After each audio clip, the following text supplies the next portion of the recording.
His name struck fear across the seas.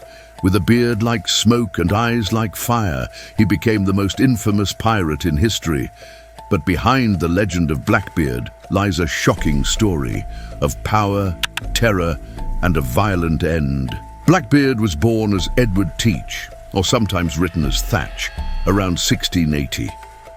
Little is known of his early life, but by the early 1700s, he found himself sailing the West Indies during the Golden Age of Piracy.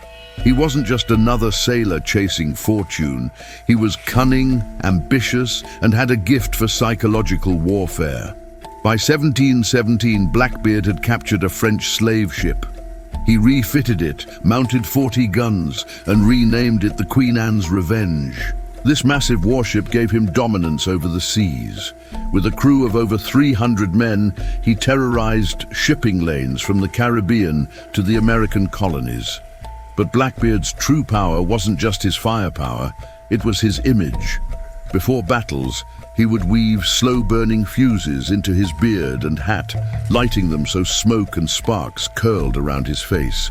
To his enemies, he looked less like a man and more like a demon. In May 1718, Blackbeard blockaded the port of Charleston, South Carolina, holding an entire city hostage. Ships couldn't leave, and no one could enter without his permission. He ransomed the town not for gold, but for medicine, a reminder that he wasn't just brutal, he was calculated. For months, he ruled the seas, but his reign couldn't last forever. Governments grew desperate to crush piracy, and Blackbeard had made too many enemies. On November 22, 1718, Blackbeard met his fate near Ocracoke Island, off the coast of North Carolina. The Royal Navy, led by Lieutenant Robert Maynard, lured him into a trap. A brutal battle erupted. Pistols fired, cutlasses clashed, and blood soaked the deck. Blackbeard fought like a man possessed. Witnesses said he took at least 5 musket shots and more than 20 sword wounds before finally collapsing. Even in death, he seemed unstoppable. When it was over, Maynard ordered Blackbeard's head severed and hung from the ship's bow as proof that the demon of the seas was no more. Blackbeard's reign lasted only a few years, but his legend has lived for centuries. To some, he was a monster.